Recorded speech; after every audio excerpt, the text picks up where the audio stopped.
So the question is, am I audible clearly?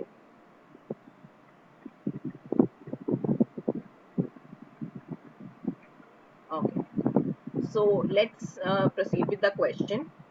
So the question is, we have any for any bounded linear operators T, show that T1 operator and T2 operator, that is T plus T star and T minus T star operators are self-adjoint, right? And also show that T1 plus iota T2 and their linear combination T1 minus iota T2, and they are uniqueness for T and T stars, right? So what we have to prove that these operators are self-adjoint. So to prove self-adjoint, what we have to take is, there we have to take the adjoint operator, right? So T1 star would be T1 ka whole star, right? And we have studied that जो adjoint operator होता है, that is conjugate with scalar multiplication, right? And 1 by 2 conjugate is 1 by 2, so 1 by 2 as it is बाहर आएगा. Then we would be left with T plus T star का whole star, right? So that would be, now star is distributive over addition, so right, so this would be T star plus T star ka star, and T star is nothing but T. So we are left with, this is equals T1 star is equals to T1, right? So T1 is self-adjoint. Similarly, we can prove that T2 is self-adjoint, right? Then we consider T1 plus iota T2, that is nothing but summation of this, right? So that would be summation of 1 by 2 T plus T star plus iota से iota cancel हो गया second term में, we will be left with 1 by 2 T minus T star, and that would be nothing but T, right? So T is equals to this T1 plus iota T2, and we have proved that. Next we can similarly prove that the T star is also equals to this, right? So this was easy enough. We had just to use the properties of T star. Next we had to prove that these are unique, right? So to prove uniqueness, what we are taking is, let T can be expressed as T1 plus iota T2 and S1 plus iota T2, right?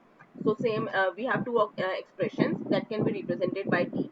So T star would be S1 plus S2 star, right? And then distributing over addition, that is equals to S1 star minus iota S2 star, because iota is constant, so iota conjugate will come out of the whole star, right?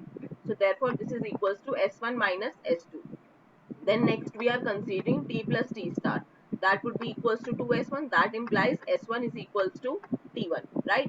Similarly we can prove that S2 is equals to T2, and hence the expressions for T and T star are unique. Any doubt in this question?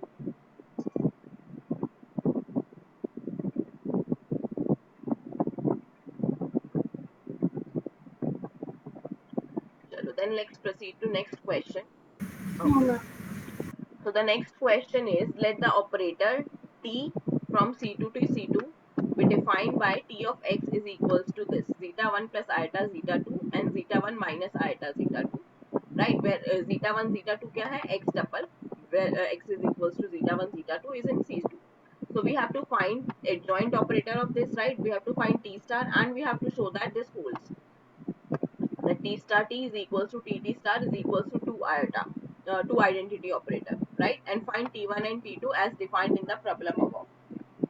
So we have to express T1 and T2, find T1 and T2, and then show that this holds, right? So first what we have to do is, this Tx is a column vector, zeta 1 plus Tx is written as zeta 1 plus iota zeta 2 and zeta 1 minus iota zeta 2, right? So if we write a matrix representation, we know that for every linear transformation there exists a matrix transformation, right?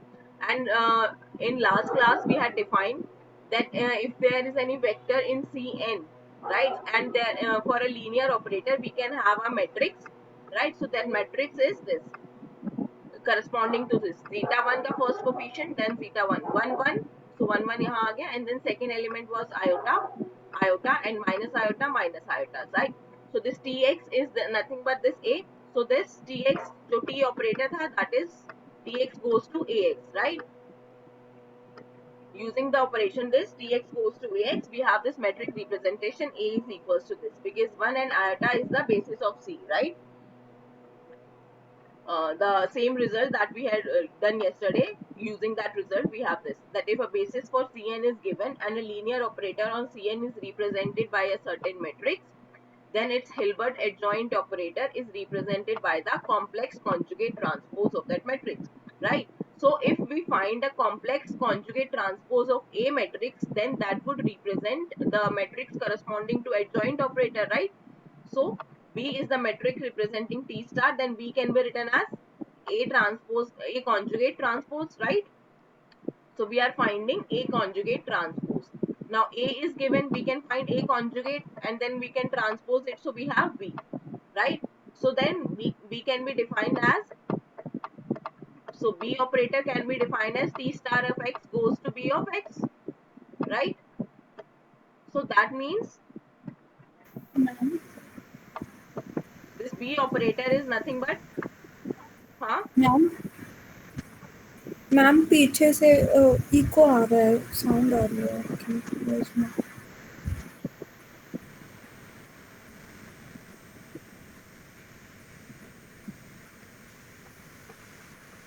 Okay. So what we are doing is we are finding the metric representation for T star, and using this note, we had obtained that this B can be found out as A conjugate transpose, right? We have matrix A, so A conjugate and this transpose can be find out easily, right? So we have this operator B. Now defining T star X is equals to Bx, right? So metric representations of the operator. So we what would we have is the T star जो operator आएगा, that would be zeta 1, first element का coefficient zeta 1 plus zeta 2, right? And then second element would be minus iota zeta 1 plus iota zeta 2, right? Where x is equals to zeta 1 zeta 2. Clear hai? So therefore next what we had to prove was t into t star, and similarly t star into t is equals to 2i, right? So agar t into t star ले रहे हैं, that would be equivalent to taking multiplication of ba and ab, right? So we are considering the matrix multiplication ba, and that comes out to be 2i and ab comes out to be 2i, right? So ab is equals to ba is equals to 2i, and that implies this operator is equals to this operator multiplication is equals to 2i, right? This was easiest way to find out. अगर हमें वो निकालना similar हमें operator multiply करने होते, so we would be taking पहले T star of X निकाला, then इसके ऊपर टी अप्लाई करेंगे, राइट? देन टी अप्लाई करने के बाद टी की डेफिनेशन निकालेंगे. टी की definition was given in the question, right?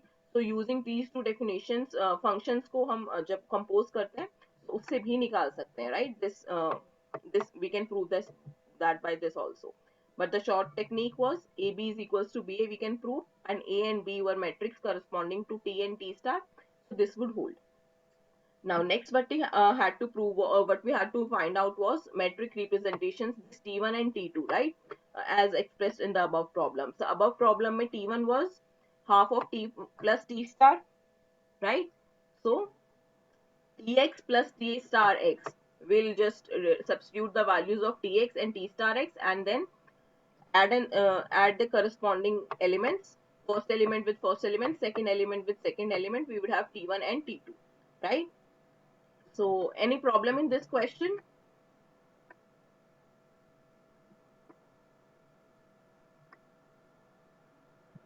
No, ma'am.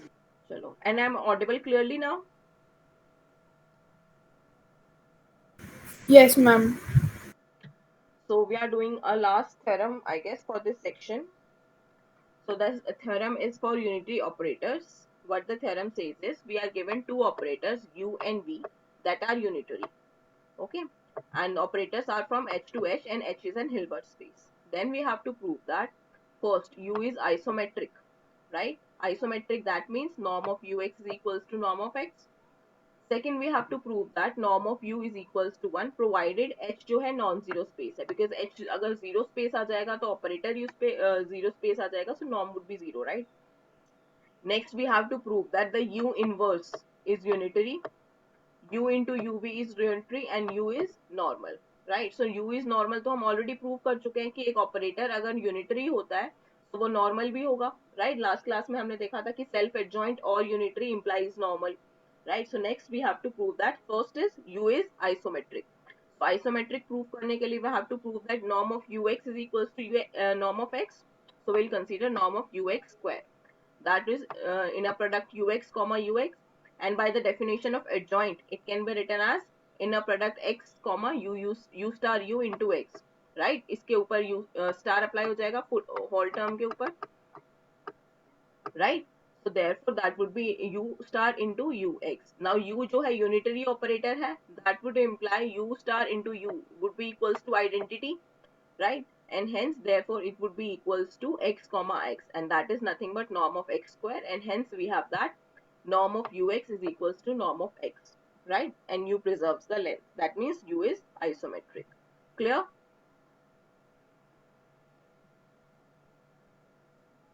Next we had to prove that norm of u is equals to 1. Now norm of u, u is an operator, right? So norm of an operator is defined by supremum of x belongings to h, norm of ux upon norm of x, and norm of ux upon norm of x is 1, and supremum of 1 is 1. So this was easily done, right?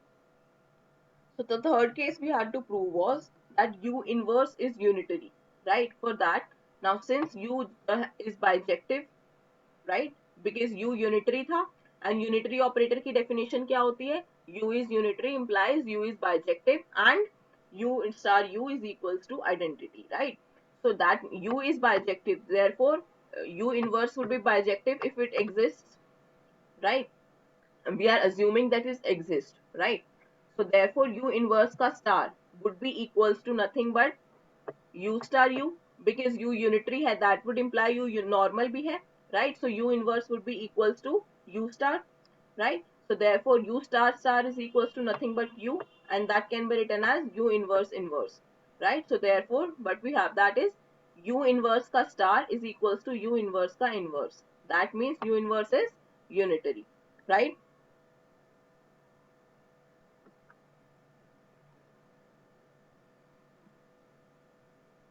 Next we have to prove that the product u into v is unitary, where u and v both are unitary operators, right? Now since both u and v are bijective, u into v would be bijective. First case, to prove unitary operator, first was this, we have to prove that this is bijective. Second, we have to prove that this operator star is equals to its inverse, right? So we consider uv star, and uv star is nothing but v star into u star, and v and u both were unitary, right? So v star can be written as v inverse, u star can be written as u inverse, and this is nothing but uv inverse, right? So therefore uv is unitary.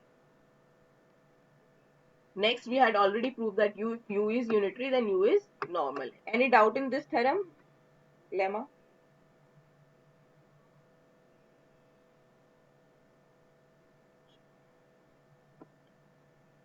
Next is our lemma, where we are proving that a bounded linear operator T on a complex Hilbert space is unitary if and only if T is isometric and surjective, right? So हमें prove क्या कर रहे हैं कि if T is unitary, then it would be isometric and surjective. We have already proved that if T is unitary, then it would be isometric and it would be bijective, because unitary है तो bijective होता है, and bijective है तो surjective almost होगा, right? So one way proof is trivial.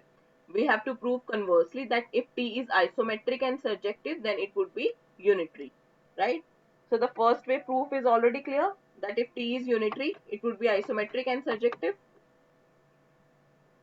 Next, we are supposing that, suppose this is isometric and surjective. We are proving that this is unitary. Now isometric है, that means injective होगा, and surjective already given है, and that would mean T जो है bijective operator हो गया. Next we have to prove that unitary के लिए that T star is equals to I. So for that we are considering inner product T star T of x with x. This can be written as by definition of adjoint Tx comma Tx, right? Because हम T star जब यहाँ पे इस operator है, इसको एक element लेके चल रहे हैं Tx को, then if we are taking adjoint, इसका adjoint operator की definition क्या होती है? This T star will go to here, right? So that would be T star का star, and T star star is T. So this is nothing but inner product of Tx comma Tx. Now this operator T is isometric, so this would be equals to inner product x comma x, and x को कैसे लिख सकते हैं? Identity operator of x. So this is nothing but identity operator of x, and that implies T star T minus identity of x comma x is equals to 0 for all x belongings to H. This holds for all x, therefore T star T is equals to identity. Since H was complex, using the lemma we had proved in section 3.8, I guess, that if inner product of qx comma x is equals to 0 for every x and the space is complex, then that implies that the operator q is equals to 0, right? So similarly we can prove converts that this t into t star is equals to identity, the other part, and hence we would get that t is unitary because bijective हम already prove कर चुके हैं, right? So t is unitary. Any doubt in this?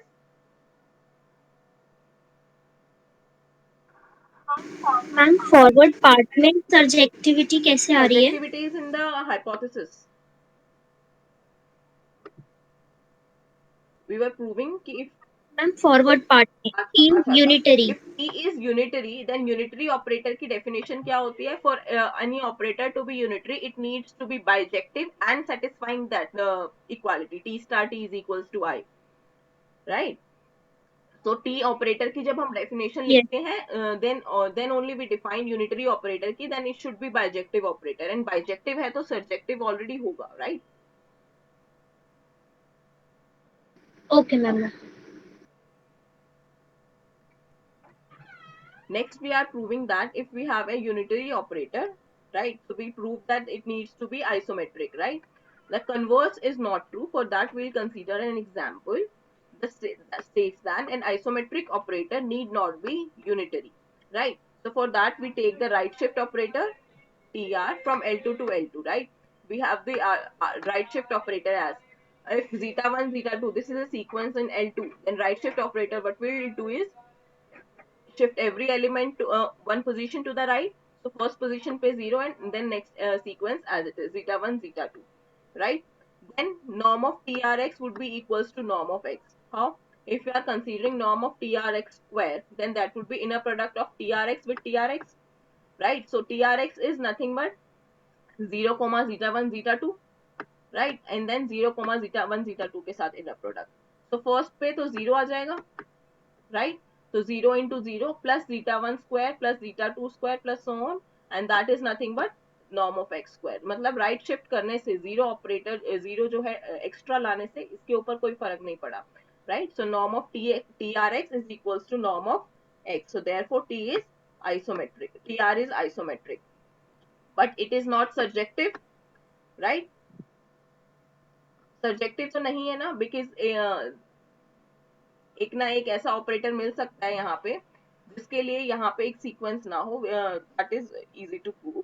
So since TR is not surjective, that means TR inverse does not exist and it is not unitary, right? क्योंकि unitary होने के लिए bijective होना भी जरूरी है. And right shift operator जो है इसका inverse जो है वो exist नहीं कर sorry इसका inverse exist नहीं कर जाएगा because this is not onto, right? Next we have a question. What we are saying is that if we are given an any product in a product space and T is an isometric linear operator, right? T is an isometric linear operator from X to X, and if X is finite dimension, then we have to show that T is unitary, right? So that means any isometric linear operator on a finite dimensional space would be unitary operator. So to prove this, now since dimension is finite, right?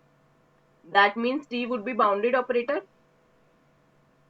And since T is isometric also, T would be injective operator also, right? So therefore, as T from X to X is injective and X जो है finite dimensional है, तो T जो है onto भी होगा, right? One implies onto infinite dimensional, right? So T is also surjective. Therefore, what we have is T is a bijective isometry, right? And bijective isometry by the last lemma, what we have is that T is unitary. Next question is, we are given a sequence Tn from H to H. H is a Hilbert space. Are norm linear operators, right? And Tn जो है, these are normal linear operators. Okay, and we are given that Tn converges to T. We have to show that the limit is also a normal operator, right? That the sequence of normal linear operators converges to normal linear operators, right? So to show that T is normal operator, but we have to show that this T star T is equals to TT star. So we consider their norm. So we are considering norm of T into T star minus T star T, right? So that would be adding and subtracting a few terms, Tn into Tn star and Tn star into Tn, right? पहले हमने इसको right product लिया है, then next हमने left product लिया है, ठीक है? So adding and subtracting these two terms, what we have is first two terms से T into T star minus Tn into Tn star, right? Then second terms as it is, ये हमने बाहर ले लिया second term, and by third term is Tn star Tn minus Tt star. Now that would be equals to, now Tn star minus Tn, ये जो second term है that would be 0 because Tn जो है each is a normal linear operator, so this difference would be equals to 0, and we are left with this T star into Tn star, right? Now T जो है that converges to T, Tn जो है that is converging to T, and Tn star is converging to T star, right? So therefore by product rule, Tn into Tn star would converge to T into Tn star, right?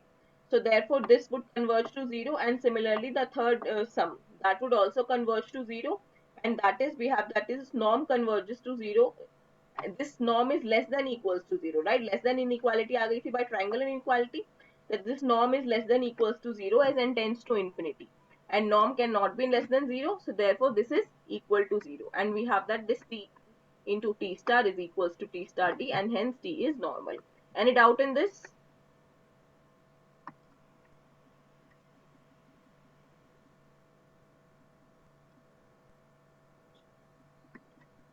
So I guess last question. No, last अभी है question on. So we are given now, our question is, if S and T are normal linear operators satisfying this, that ST star is equals to TS star. That means the commute with the adjoint, right? So ST star is equals to TS star and TS star is equals to XT star. Show that their sum and product are normal. So sum को normal दिखाने के लिए, किसी भी operator को normal दिखाने के लिए, what we consider is, we consider that operator into its adjoint operator, right? So we consider S plus T into S plus T star, right? And S plus T star can be written as S star plus T star, right? Then opening the brackets, we have that is S into S star, S into T star, then T into S star and T into T star, right? S star that can be written as S star S because S normal है and T भी normal है, so first and fourth जो है they can be changed. Now ST star जो है हमें already given है that this is equals to T star S, right? ये interchangeability हमें given है question में second and third term की, so that would be यहाँ से S common and second term से T common, we are left with this is equals to S plus T star into S plus T. That means they commute, right? Similarly we can prove that ST commute. So for that ST के लिए हमें क्या करना पड़ेगा, ST into ST star. Now ST star would be nothing but T star into S star, right? Now this is nothing but S into T star into S star, and that is T into T star, and T into T star is nothing but T star T because T is normal, right? So therefore this is ST star into TS star, and hence this can be proceeded to show that this ST star is equals to S into ST. So that means ST is normal. Any doubt in this? Normal जैसे matrix के ऊपर हम apply करते हैं वैसे इसके ऊपर apply कर सकते हैं.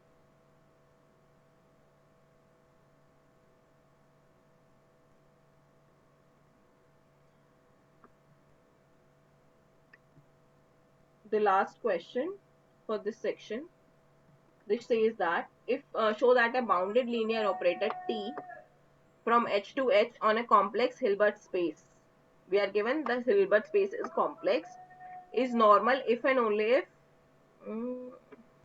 question is if and only if this norm of T star x is equals to norm of Tx for every x belongs to H, right?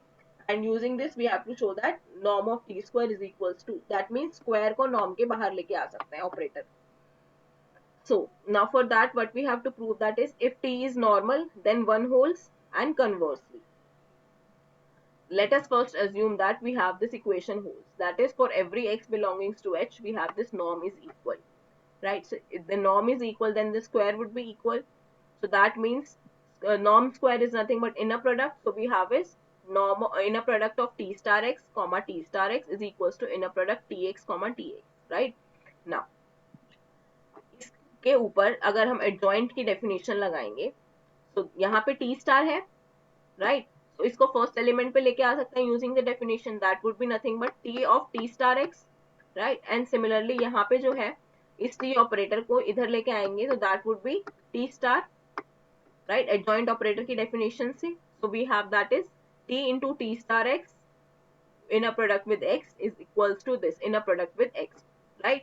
So पूरे inner product को जब left hand side पे लेके आएंगे, we would be left with first product, first जो terms हैं, they'll be get subtracted. So t star minus t star t of x comma x is equals to 0, and that would imply, because complex Hilbert space है, right? अगर complex नहीं होता तो we couldn't have written this step. So therefore that would imply t star is minus this is equals to 0, and hence t is normal, right? So important was H is complex. अगर H complex space नहीं होता, then we have already proved कि real space में जरूरी नहीं है कि inner product Qx comma x 0 हो, that implies operator Q 0 हो, right? So next, what we are proving, that is now T is normal. Now T is normal, then steps can be reversed, right? Then T star would be equals to this, then the subtraction would be equals to 0, and then we can reach up to norm of this, right? So the first part of the theorem was if and only if, and we have proved the both ways, right? Just reversing the steps, we can prove the converse way also. Next, we have to show that norm of T square is equals to norm of T ka whole square. So we consider norm of T square of x. T square of x is nothing but T of Tx, right? And T of Tx apply करेंगे, then norm of T is equals to norm of T star हमें पता है. Therefore that would imply norm of T star of z, using this property, that norm of T star of z is equals to norm of Tz for every z. We have that this is equals to norm of T star into Tx, right? T की जगह पे T star apply कर रहे हैं, and that would be T star T का x, right? So therefore we are considering norm of T square. Norm of T square क्या होगा? Supremum of norm of T square x with norm x is equals to 1. Alternative definition of norm, right? And norm of T square x की जगह पे हम substitute कर सकते हैं by a, by using a we can substitute that this is equals to norm of T star Tx, right? And this is nothing but norm of T star T, right? This definition implies that this is equals to norm of T star T, right?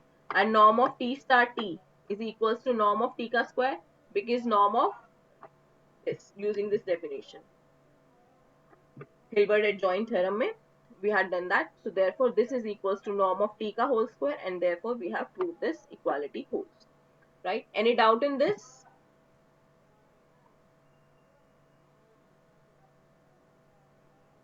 No doubt?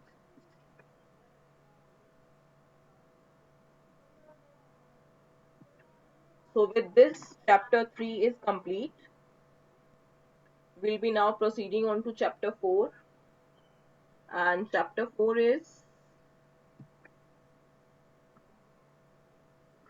fundamental theorems for normed and Banach spaces. So to define any theorem, or first we need a few definitions. The first definition is partially ordered sets and chains, right? If anybody of you had studied discrete algebra, discrete theory, graph theory, then you would know what is partially ordered set or chains. So a partially ordered set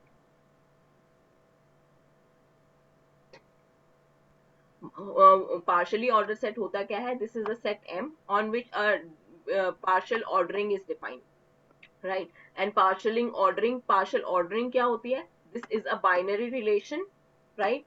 Written as this, less than equals to, and satisfies the following conditions, right? If A is satisfies क्या satisfy करेगी partial ordering, that A is less than equals to A, right? Reflexivity hold करती है.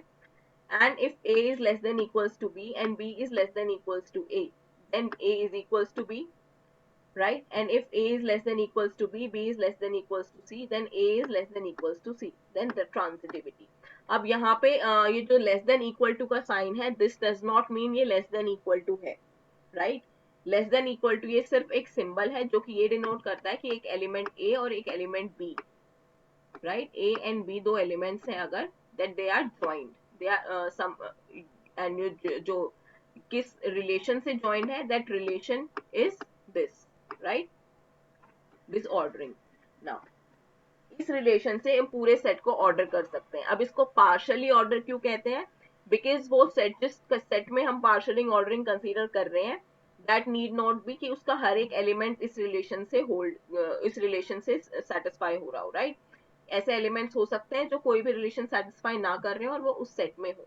So partiality जो है, that emphasizes that M may contain elements A and B for which neither A less than B or B less than equals to A hold, right? So इसको less than equals to B कहने की बजाय we can say that A is related to B nor B is related to A holds, right? And then they are called incomparable elements, right? If neither A is related to B nor B is related to A, then they are called the incomparable elements. And then there comes the definition. If two elements A and B are called comparable, that means they satisfy either this, that A is related to B or B is related to A or both, right? Any doubt in this, the definition?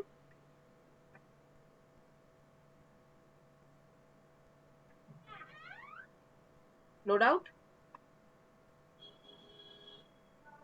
Oh. So next we are considering is a totally ordered set.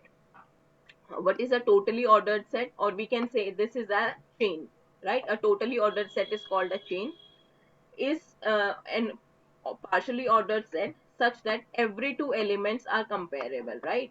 So if every element of the set is comparable with either any one element, so that set is called a totally ordered set, or it is called a chain, right? So that means a chain is a partially ordered set that has no incomparable elements, right? Since every element is comparable, that means every element is related to some element, right? So therefore there is no incomparable element. Any doubt in this? Is the definition clear?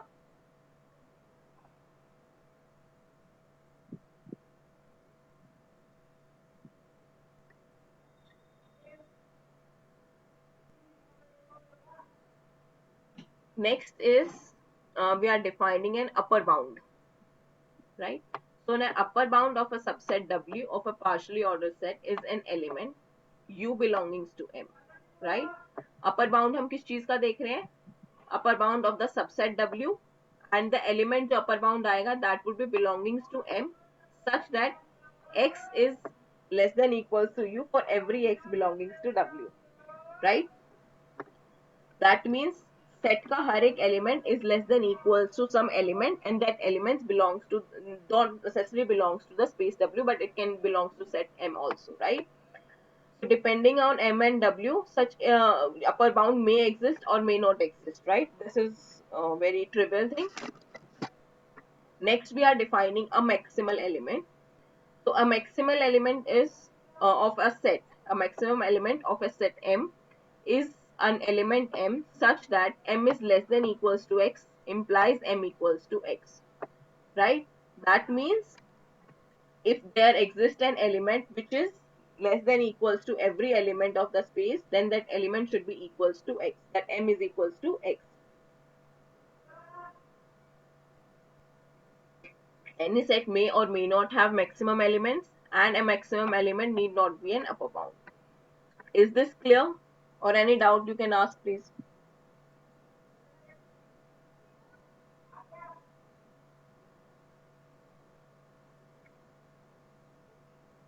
So we'll see few examples and then it will be more clear. So first we are considering real numbers. Examples mein. So first let M be the set of all real numbers, right? So M is the space R, and let X is less than equals to Y have its usual meaning, right? X related to, यहाँ पे इसका usual meaning कहने का मतलब है that less than equals to symbol इसको denote करता है, right? Then M is totally ordered because every element in real number is less than equals to some element or greater than equals to some element, right? So every element of real numbers is related to each other by less than or greater than sign. So that M is a totally ordered set. And it has no maximal element because there is no upper bound or lower bound, right? There is no lower bound or upper bound for real numbers. So therefore it would not even have a maximal element, right? Because maximum element क्या होता है? An M belongs to the space such that M is less than equals to X for every X, right? And there does not exist any real number which is less than equals to X for every X, correct? Now, next we have a power set example. Let Px denote the power set. Power set में क्या आता है? Set of all subsets, right? Of a given set X, and let A less than equals to B means A is contained in B, right? So अगर sets की अगर हम definition देख रहे हैं, so this partial ordering would mean containment, right? So A is related to B if A is contained in B, right? That is A is subset of B. Then Px is a partially ordered, right? Because अगर if A is contained in B, space जो है इसको हम ये prove कर सकते हैं कि पार्शियली ऑर्डर्ड होगा. पार्शियली ऑर्डर होने के लिए क्या स्पेस प्रूव करना चाहिए? हमें तीनों प्रॉपर्टीज होल्ड करनी चाहिए. Every set is contained in itself, right? And if a set is contained in a set B, right? If A is contained in B and B is contained in A, that implies A is equals to B set की property, and transitivity also holds for set. So right, that means Px is partially ordered set, and the only maximum element of Px is X. This is also clear.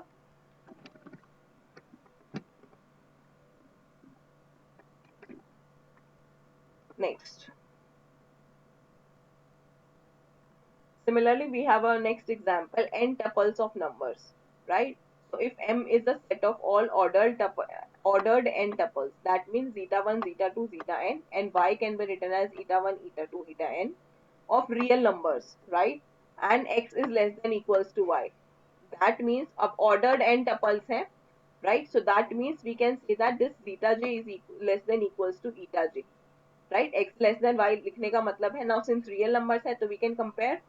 तो अगर हमारे पास tuple है तो tuples में relation क्या hold कर रहा है? X relation, X is related to Y means every element is less than equals to the corresponding element of that element, right? For every ij this holds zeta j is less than equals to eta j, right?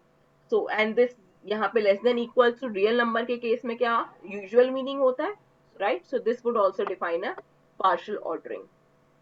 Is it clear or any doubt?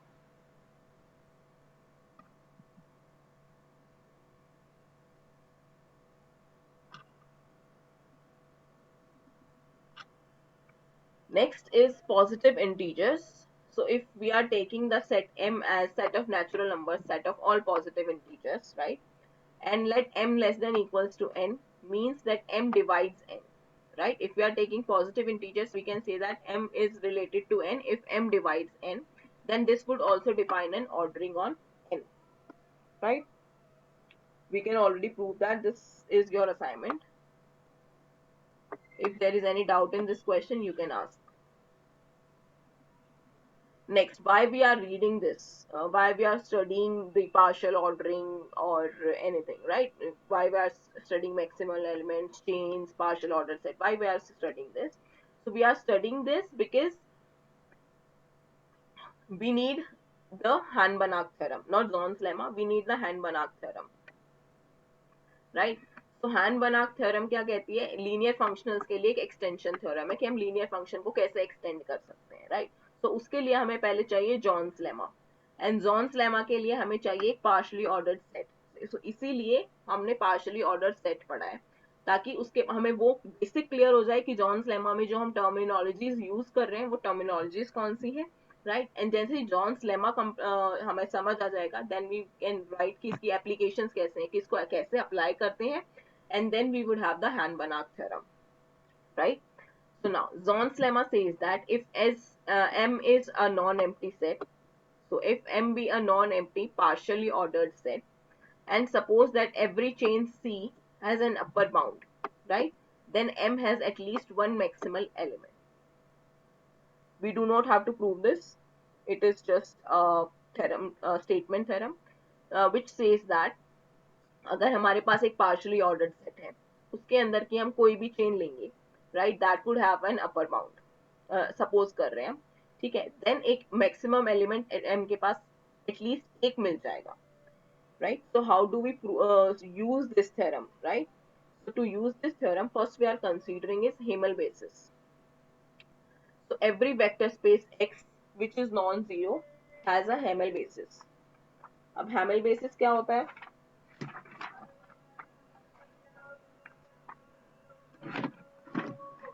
पता है Hamel basis क्या होता है? चलो, we are defining an Hamel basis now. So if X is any vector space and B is Li,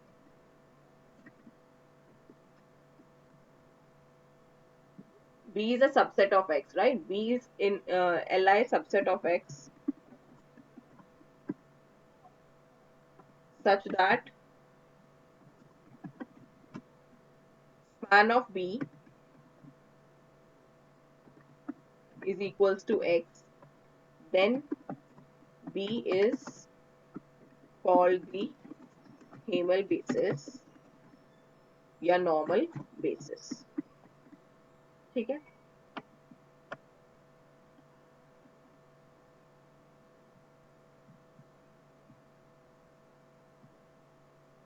So if X is any vector space and B is a linear independent subset of X such that span of B is equals to X, then B is called the Hamel basis. Normal basis की definition जो होती है, right? So normal basis को ही हम Hamel basis बोलते हैं. Clear है? So we are proving that every vector space, non-zero vector space has a Hamel basis. So to prove this, we'll be using Zorn's lemma. So to prove that, let M be the set of all linearly independent subset of X, right? So हमने क्या लिया? M be the set of all linearly independent subset of X. And since X जो है non-zero है, that means M के पास at least एक element मिल जाएगा non-zero, right? अगर X space non-zero है तो एक ना एक Li set मिल जाएगा, therefore M के पास एक non-zero element मिलेगा, therefore there exists a non-zero element X such that this set X is contained in M because X would be linearly independent, right? So that implies M is not equals to phi. So the first condition for Zorn's lemma was M should not be equals to phi. Then we have to say that this M is a partially ordered set, right? Now, let the set inclusion defines the partial ordering on M. M जो है since एक set है, right? So इसके ऊपर we can define the relation as set inclusion, right? So therefore हमने एक partial ordering भी define कर दी. इसके बाद next हमें क्या चाहिए था कि every chain has an upper bound. Suppose that every chain has an upper bound, right? So we are now CB any chain, ठीक है? Then every chain would have an upper bound because कौन सा upper bound होगा? The union of all subsets of X, which are the elements of C, right? तो chain में जो हम elements ले रहे हैं, मान लो 1 2 3 3 एलिमेंट्स है, x1 x2 x3 सेट में सी चेन में, राइट? देन इसका एक अपर बाउंड होगा and that upper bound would be m. M set जो है that is the set of linearly independent subsets, right? So अगर x1 x2 x3 linearly independent है so that would be x1 x2 and x3, the union of all subsets, जो सबसे बड़ा subset होगा union, that would be the upper bound of C, right? So every chain has an upper bound, so therefore Zorn's lemma can be applied to this set M, right? So therefore by Zorn's lemma M has a maximal element, right? So we say that let this maximum element be B, right? Then we have to show that this B is a Hamel basis for X, right? To show that, let us assume that Y is equals to span of B, right? Then Y would be a subspace of X, right? Because span of a set is a subspace, so therefore Y is a subspace of X. Now, and Y would be equals to X. Y, if Y अगर X के equal नहीं है, right? Then B union a singleton Z अगर हम consider करते हैं the set B and एक element उसमें add कर देते हैं singleton Z, where Z belongs to X and Z does not belongs to the span, then that would be linearly independent element, right? Because Y is equals to span of B. So therefore अगर हम y का एक element ऐसा ले लेते हैं जो span में नहीं है, then the union of the set B and this element, that would be linearly independent set, and right, and it contains a proper subset, containing as a proper subset, right, because this is also not equals to x. This would contradict the maximality of B, right, because B जो है वो maximal element था. That means इससे जो है बड़ा कोई set ऐसा नहीं हो सकता जो M में हो जो कि Li हो, right, but हमने यहाँ पे क्या किया कि B यूनियन Z जो है एक ऐसा सेट आ रहा है जो Li है. That is a contradiction, right. So therefore y should be equals to x. That means x and y क्या था, span of B, so hence x should be equals to span of B, and hence B is a Hamel basis. Any doubt? Ma'am B union Z को LI कैसे बोल रहे हैं? देखो B जो है हमने यहाँ पे कहा था M has a maximum element से B बिलोंगिंग से B, दैट मींस B जो है Li हो गया, फर्स्ट थिंग, राइट. नेक्स्ट हमने कंसीडर किया था एक एलिमेंट Z एक्स्ट्रा कंसीडर किया जो कि Z जो है स्पेस में बिलोंग ही नहीं कर रहा, वाई स्पेस में, राइट, जो स्पैन में बिलोंग नहीं कर रहा, राइट. दैट मीन्स Z जो है B के वेक्टर्स के लीनियर कॉम्बिनेशन में नहीं लिखा जा सकता, दैट मीन्स B के वेक्टर से लीनियरली इंडिपेंडेंट है.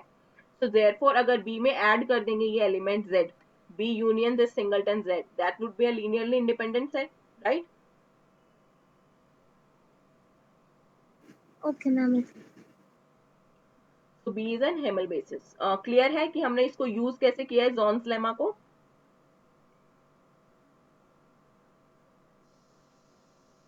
Yes ma'am.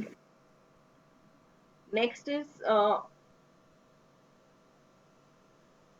note, we say that in every Hilbert space, non-zero, right, non-zero Hilbert space,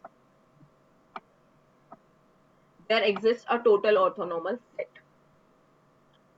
Then the next application we say is that in every Hilbert space there exists a total orthonormal set. So how we are applying Zorn's lemma to this, how we are proving this is, let M be the set of all orthonormal sets.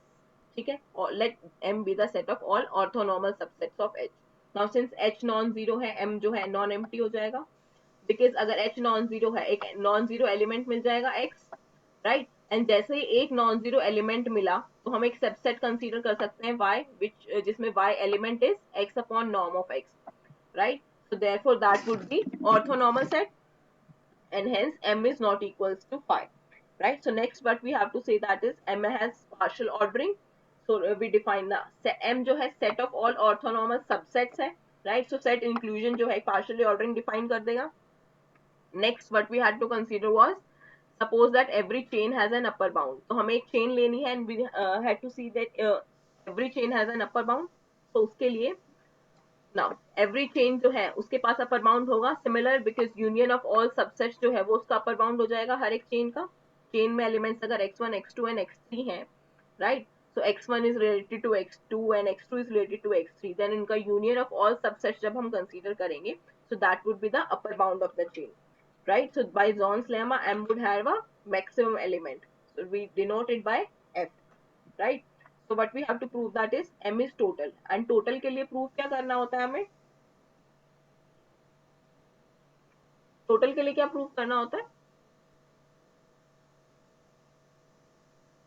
span of M closure is equals to X, right. So हमें यहाँ पे क्या proof करना है कि span of F closure is not equals, span of F closure is equals to H, total set, right. So if possible, let us assume that our claim is not true, then that would imply span of F closure is not equals to H. यहाँ पे लिख लो, span of F closure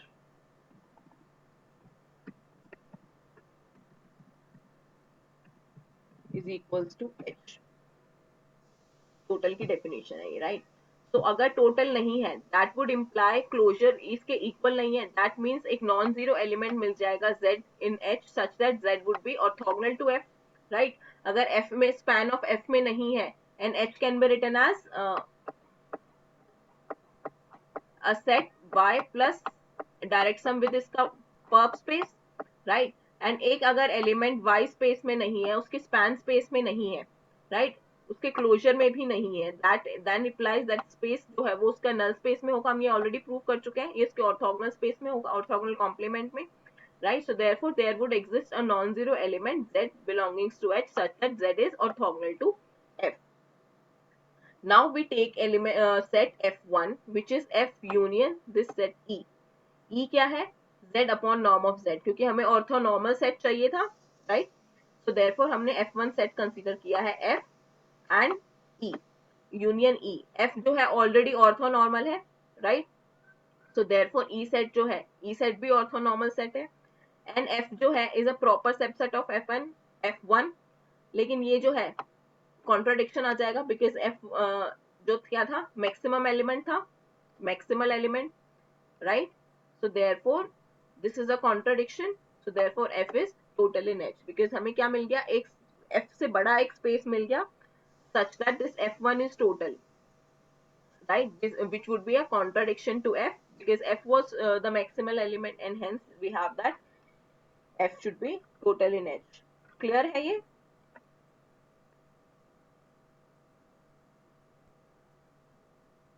कोई doubt हो तो पूछो.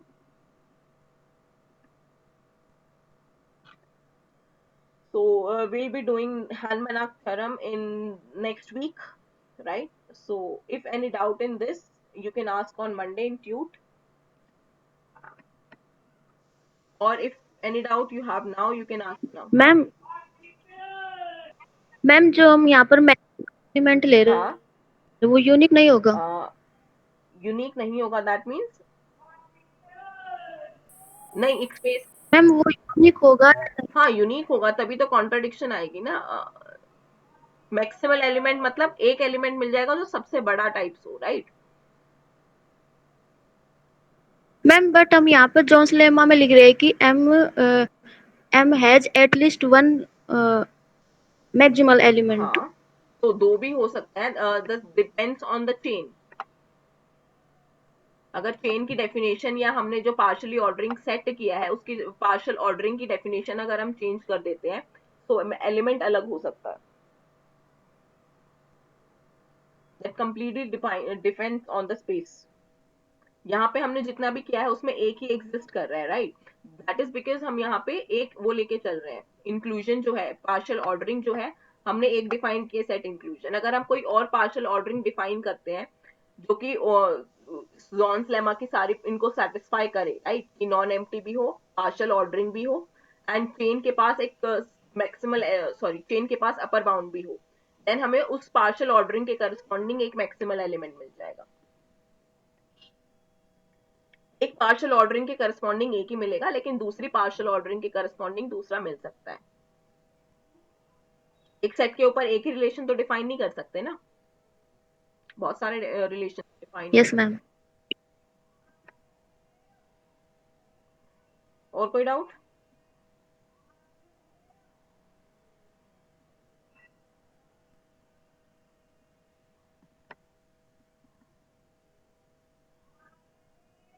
And यहाँ पे हम जो कॉन्ट्राडिक्शन ला रहे हैं दैट इज बिकॉज यहाँ पे हमने प्रूव किया था कि एम एफ जो है मैक्सिमल है, राइट? एंड देन कॉन्ट्राडिक्शन किस चीज से आ रही थी कि एफ से बड़ा एक सेट हमारे पास आ रहा था जो कि मैक्सिमल आ रहा था, राइट?